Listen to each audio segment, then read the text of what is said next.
as we celebrate International Women's Day coming up this Saturday, so many women in sport in Nigeria have been doing a lot when it comes to breaking records, taking time off to have children, coming back to the sport. There's so many of them doing remarkable things. And this year's theme for International Women's Day is Accelerate Action.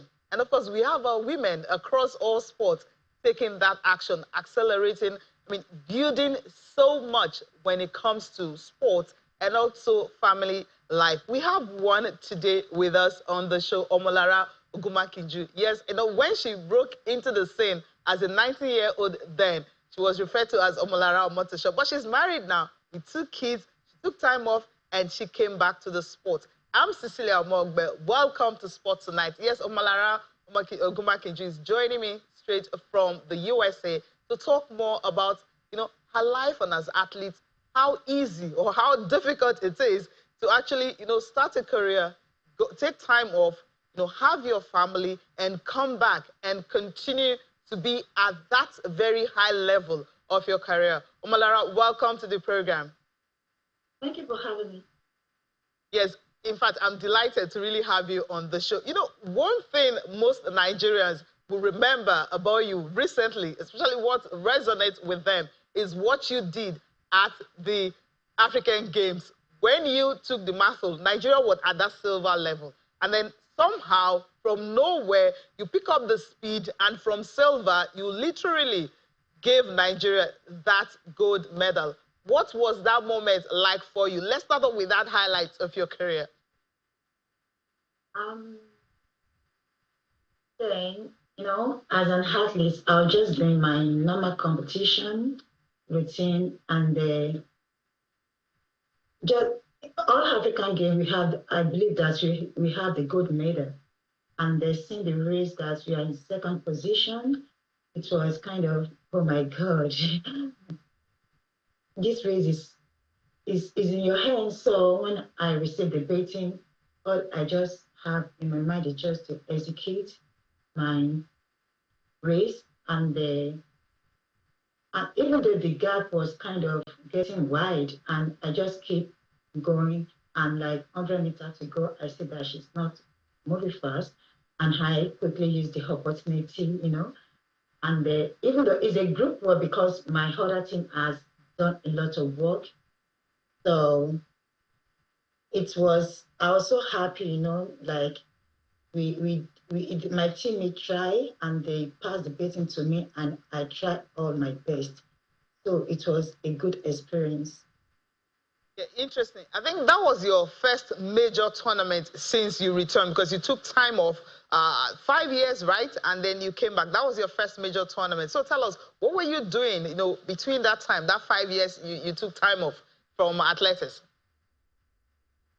Yeah, after I get back to my kids, I went to my mentor and I seek for advice. So, maybe to go to business or what else. So they just said maybe I should just give it a try.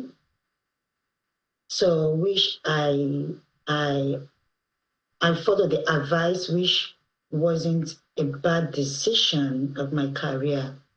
And we started, me and my husband, okay, let's do this. We started having morning and evening training, how to take proper care of the kids so that they will not be affected with that. And we try to work together hand in hand with my coach. And glory be to God, every month I was improving in my performance, and I started competing, and it wasn't a bad competition in every competition I attended. And it's still more give glory to God that make it work out for us. Yeah, interesting. Not everyone actually have that mind, let me put it like that, to, take time off. Because usually when, we the media, let me start from us. Once we don't see anyone on the scene, you feel, oh, she's retired. Oh, she got married. Oh, she gave birth. She's not coming back anymore. During the process, that 5 years, gap that you had, outside giving birth and all, was it hard for you to actually come back? You said you got advice from people. Was it hard for you? And also taking that decision to take time off How did you come to that decision? You feel, okay, I can take time off, give birth, have my family, and come back to the sport I love? It wasn't easy. Let us be sincere. Yeah. It was quite challenging, I had a lot of injury, a lot of body pains, and then not to burn down the fat, it is quite demanding.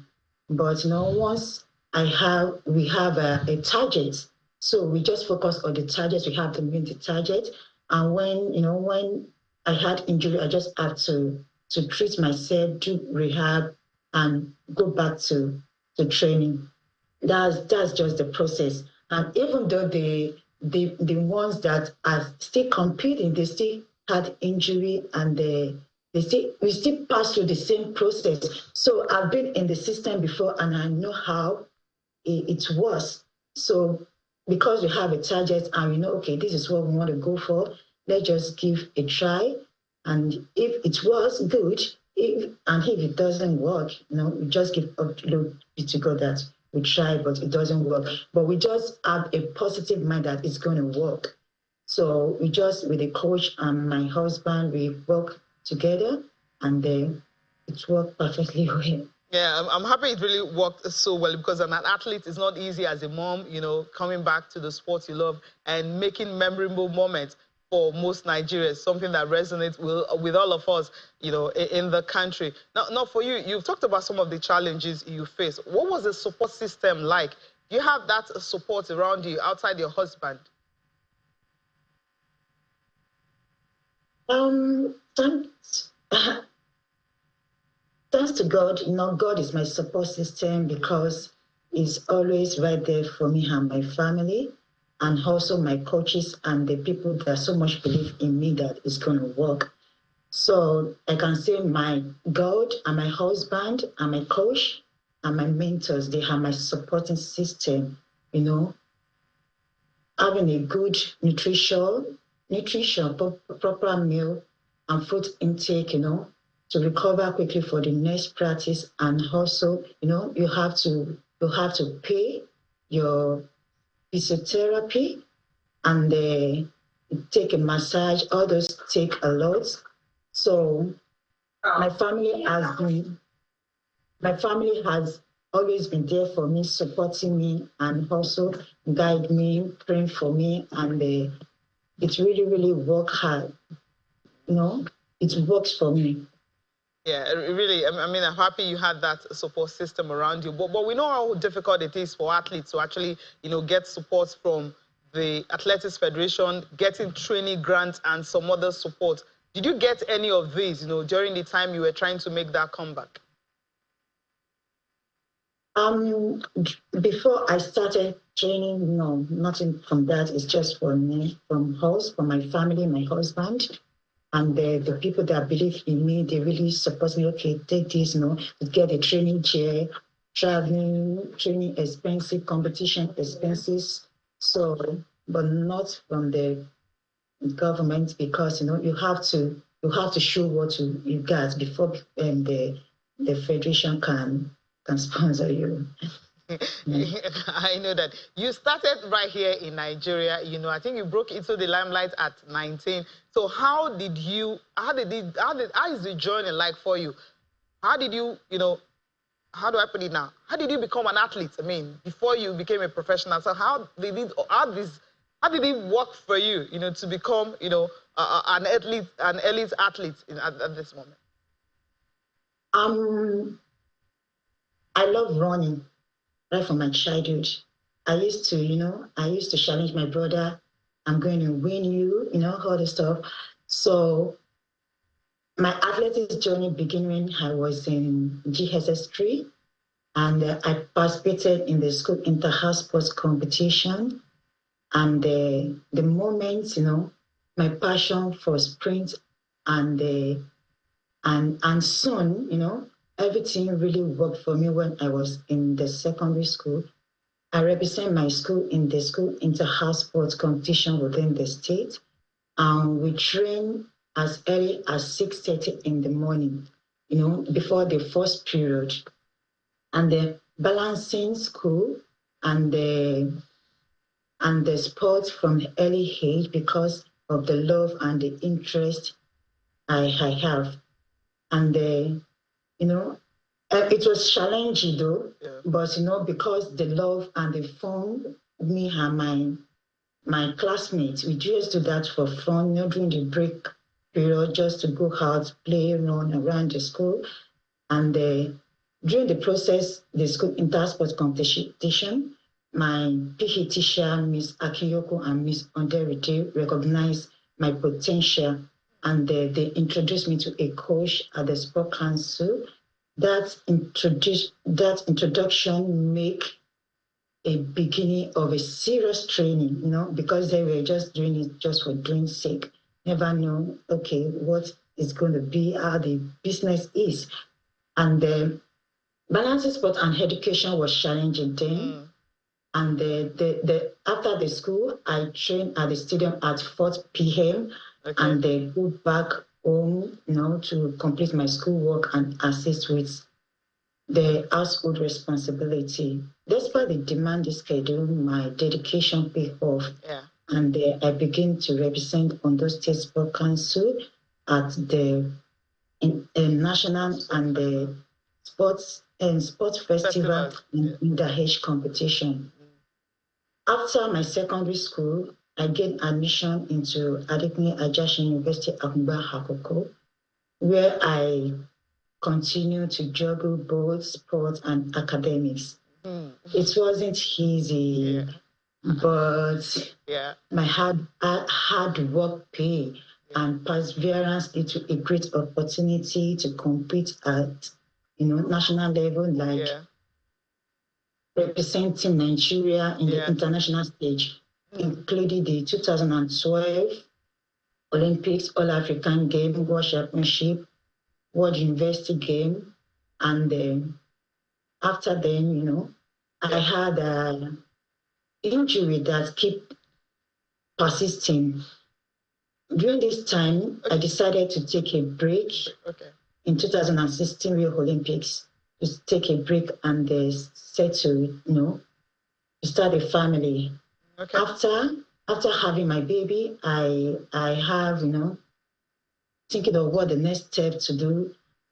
Like I said, now maybe I should go for a business, or, I try to seek for advice from my mentor, which they encouraged me to give it a try, another try, and the comeback wasn't easy, but it turned out to be the best decision. And I got a scholarship into Harding University. Omolara, let's take a short break now.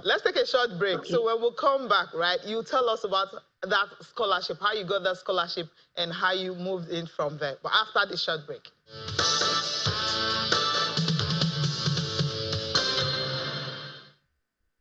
Welcome back from that break. So we are still talking with Omolara Ogunmakinju, a mother, a runner, a winner. She's with us on the show tonight. So Omolara, so tell us about how you got into university after that remarkable moment at the African Games. And it's like athletes were picked during the competition back in Nigeria. We have people watching athletes that you never know that somebody is watching you.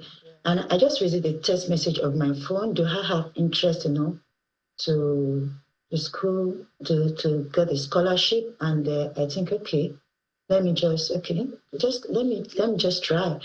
And I was given 2 schools to choose, and I later, which school is the best. I just decided to choose Harding University, which I'm pursuing a graduate degree in sport administration and kinesiology. And it was an opportunity for me, just take scholarship and to pursue my graduate. So it was good, and it wasn't a bad decision that I made. Interesting. Your story is so inspiring. From injury, you had that injury. You felt, okay, you know what? Let me take time out, do what I need to do, and then coming back and then getting a scholarship, and now you are schooling a postgraduate study. This is huge. What advice are you going to give to young girls coming up Because the way you started, not everyone will have that courage to want to start and continue, even, at the lowest moment when you had those injuries. What advice are you going to give the young girls who want to, go into track and field, or maybe any sport, one thing that works well for you that you feel that can actually work for them?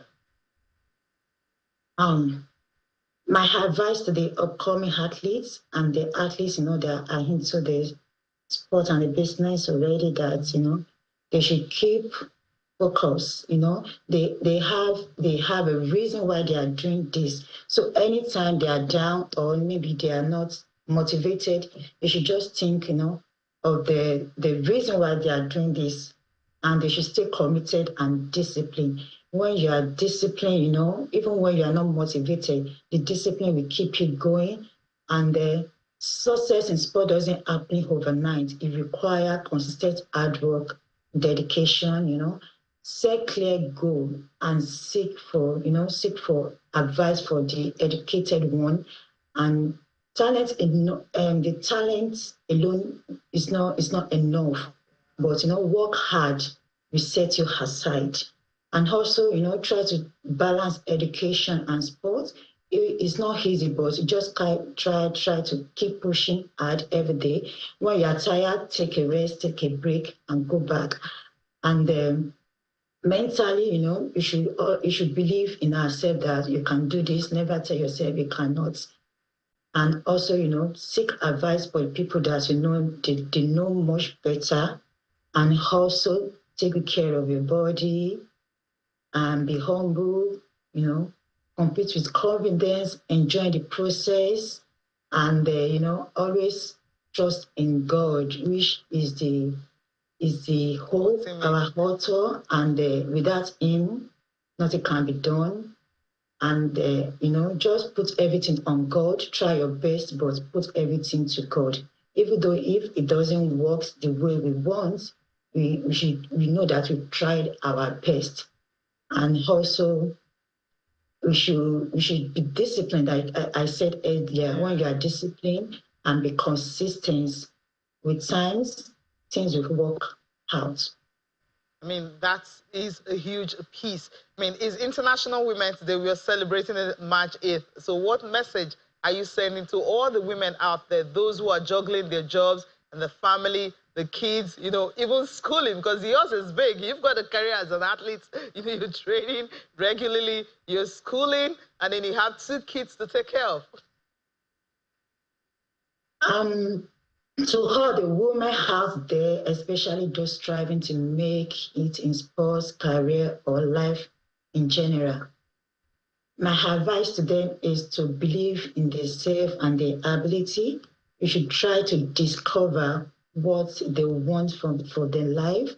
As a woman, we often doubt, societal pressure, stereotype, and then try to limit our potential. But we must always remember that we are strong. Yeah, we are stronger than the men. And trust in your skill and believe in your journey. Never believe that anyone from the side talk, kind of say you can't do it. You are a woman, nothing can work, but you just try to believe in ourselves and also believe in God, and you should stay disciplined and keep working hard. With time, things will work together for good. Yeah, definitely. Hard work pays. So finally, it's about the administration when it comes to how do we take care of our athletes administratively.